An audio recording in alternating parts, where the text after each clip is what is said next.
Halo hai Dracindo Lovers, bagaimana kabar kalian hari ini? Semoga senantiasa diberikan kesehatan selalu ya.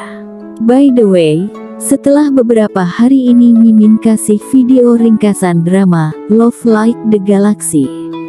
Kali ini, Mimin akan memberikan video alur cerita drama Xianxia, Immortal Samsara, yang dibintangi oleh Yang Zi dan Cheng Yi. Sebelumnya, pastikan kalian jangan sampai lupa untuk like, subscribe, dan aktifkan notifikasi kalian dengan tekan tombol lonceng. Langsung saja, drama ini diawali dengan prolog di mana seorang dewi dengan keputusasanya karena cinta, memutuskan untuk melompat dari atas jurang. Dan sebelum terjun ia mengatakan,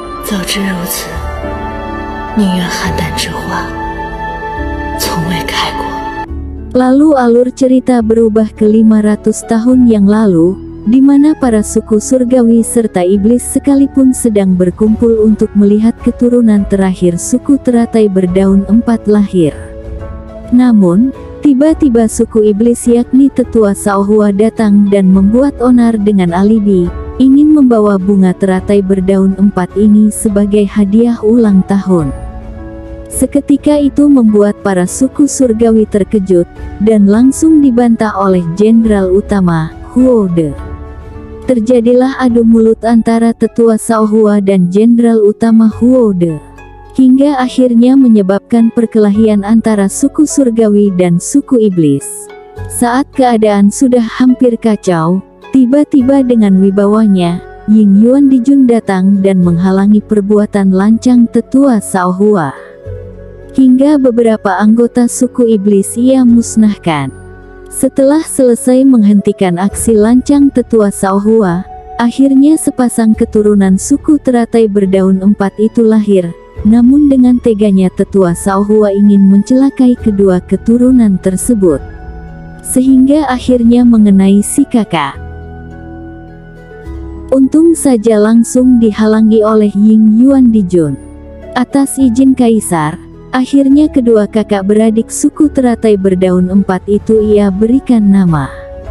Si kakak ia beri nama Zizi, dan si adik ia beri nama Yan Dan.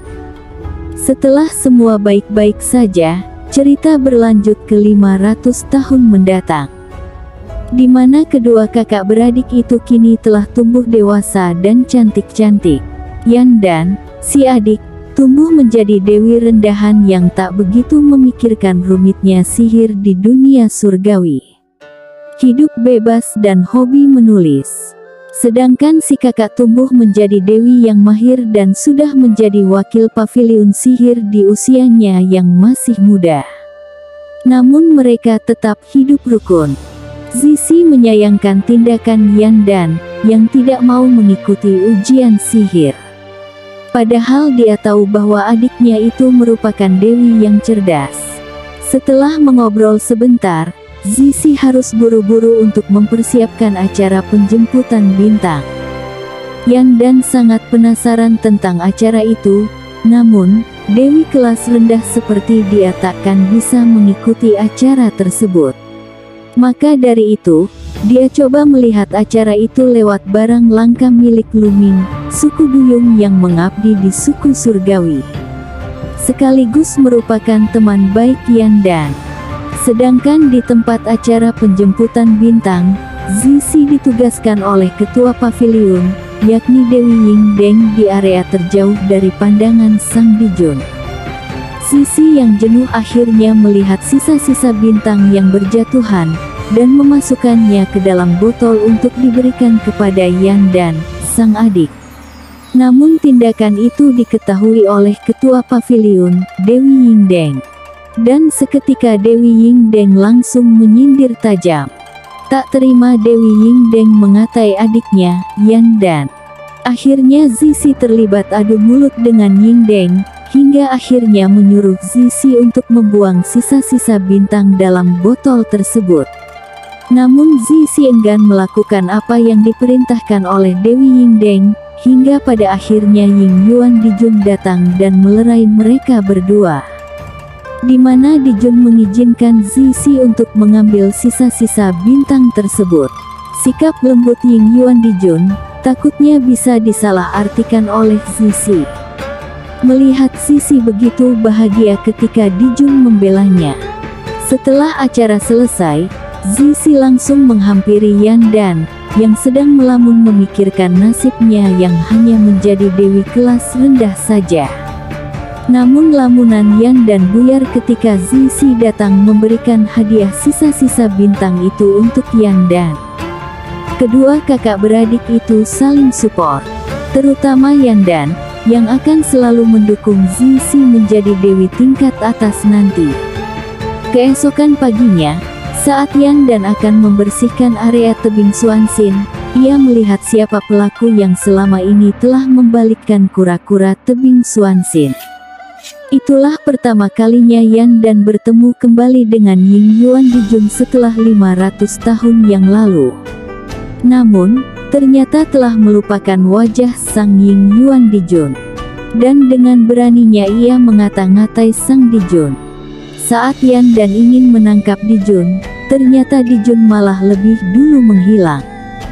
Setelah sempat berpikir sejenak, akhirnya Yan Dan langsung memberitahu Dewa Beiming si pemilik tebing Xuanxin tentang siapa pelaku yang suka membalikkan kura-kura tebing Xuanxin. Setelah bernegosiasi, sang dewa akan memberikan buku 4 Mimpi Lin Jiang jika Yan Dan mampu menangkap pelaku tersebut. Selain itu sang dewa juga menjanjikan, jika Yan Dan dapat membantu sang dewa dalam memecahkan caturnya setiap hari, maka Yan Dan tak perlu memberi makan hewan-hewan di tebing Xuanxin, hanya cukup memberi makan hewan air di area tebing Xuanxin saja.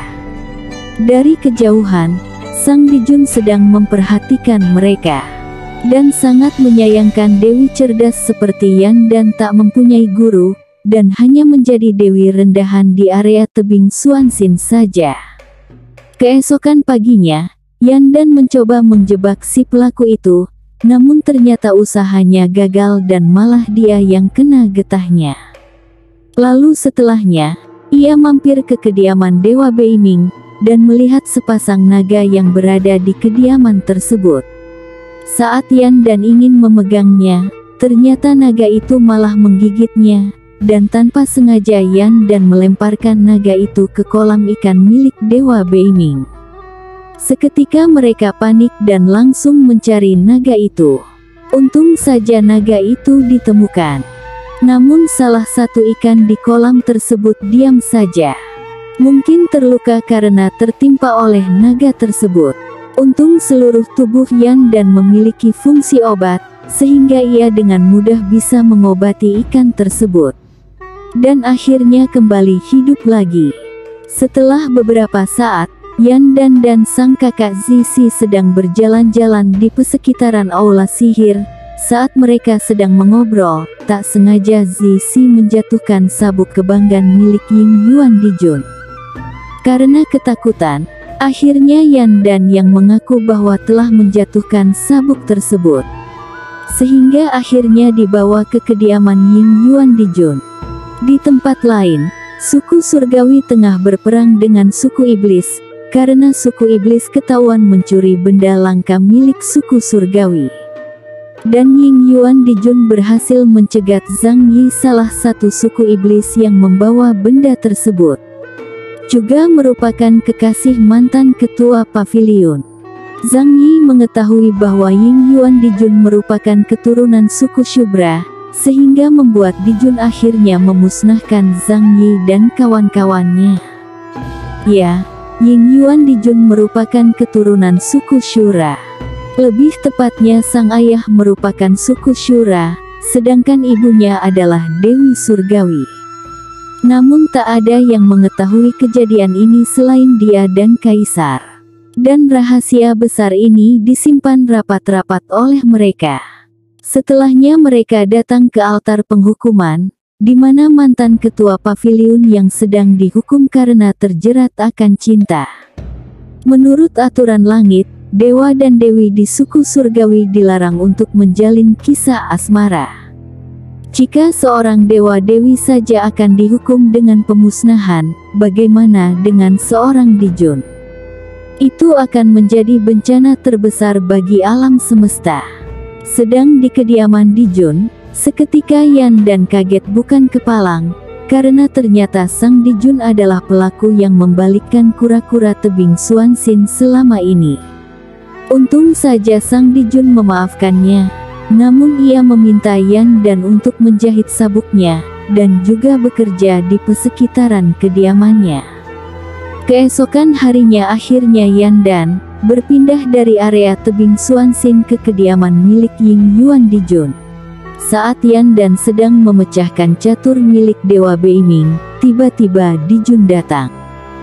Setelah Yan dan tiba di istana Yan Xuan milik Dijun, Dijun memberikan tugas lain untuk Yan dan, yakni memecahkan catur untuk Dijun. Yan dan dibuat kesal bukan kepalang, dan langsung mengadu kepada Zizi dan Luming. Walaupun begitu Zizi menenangkan Yan dan agar tidak terlalu kesal. Saat Zizi tiba di paviliun sihir, ia ditunggu oleh kepala paviliun, Dewi Yingdeng. Sang Dewi bilang bahwa Yan dan Zizi sedang memainkan trik untuk memikat Dijun. Namun kali ini yang beruntung adalah Yan dan. Zizi mengelak dan mengatakan bahwa Yan dan memiliki kesulitan tersendiri saat bekerja di istana Yan Xuan. Namun Yingdeng memanas-manasi Zizi dengan berkata bahwa Dewi yang lemah dalam dua keturunan terakhir suku teratai berdaun empat itu dia, bukan Yan dan. Zizi merenung sejenak dan mencerna kata-kata sang ketua paviliun. Di sisi lain, Yan dan sedang menulis naskah cerita barunya. Dan Luming menanyakan cerita apa yang dia buat. Ternyata Yan dan sedang menulis cerita dari suku Langka, yakni suku Sirip 9, yang sekarang entah masih ada keturunannya atau tidak. Di tengah obrolan itu, ikan hitam yang ada di kolam Dewa Beiming tiba-tiba mengalami kejadian aneh, dan berubah wujud menjadi manusia. Ternyata ikan hitam itu tak lain dan tak bukan adalah keturunan suku Sirip 9 yang langka tersebut. Saat ikan hitam itu mengelilingi pesekitaran surgawi, tiba-tiba ia datang ke Aula Pixiang. Tempat Yan dan sedang geladik resik tentang cerita yang ia buat. Di situ ikan hitam tersentuh, dan penasaran dengan cerita selanjutnya. Sehingga ia membututi Yan dan. Yan dan terkejut, namun akhirnya ia bahagia karena ikan hitam yang sudah berwujud manusia itu suka akan cerita yang ia buat. Bahkan Yan dan memberikan nama untuk ikan hitam itu, yakni Yu Heitu.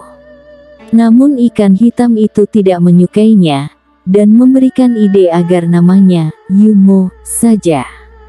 Dan akhirnya mereka sepakat. Keesokan paginya, Yan dan pergi menemui Dijun untuk menyerahkan sabuk kesayangannya Dijun yang telah ia jahit. Namun Dijun mengembalikannya karena tak menyukai warna benang jahitan tersebut. Saat Yan dan menanyai warna apa yang Dijun suka, namun malah Dijun menjawab jika warna yang ia sukai tergantung suasana hatinya. Jelas itu sangat membuat Yan dan kesal, namun Dijun malah menyuruh Yan dan untuk memecahkan catur untuknya. Di malam harinya Yan dan memberikan makanan untuk Yumo. Yumo yang awalnya menolak namun pada akhirnya malah menyukai masakan Yan dan. Di sisi lain, di pohon gaib, tiba-tiba ada penyusup suku iblis yang menyamar, mendatangi pohon tersebut dan mengambil sari-sari dari pohon tersebut. Namun belum sampai ia berhasil melarikan diri, ternyata pohon itu menyerangnya dan melilit penyusup tersebut. Saat Yan dan Yumo sedang berbincang-bincang, tiba-tiba mereka membahas tentang pohon gaib, dan mereka berinisiatif untuk pergi ke pohon tersebut. Namun Luming segera menasihati mereka bahwa pohon itu merupakan tempat terlarang bagi suku surgawi. Belum sempat menahannya, ternyata Yan dan Yumo sudah pergi duluan. Di sana Yandan dan Yumo melihat penyusup itu tengah terlilit pohon. Dan siapa sangka pohon itu akhirnya juga menyerang Yandan, dan juga Yumo.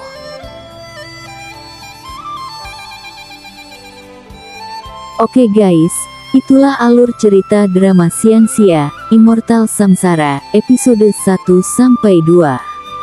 Nantikan alur cerita episode berikutnya ya.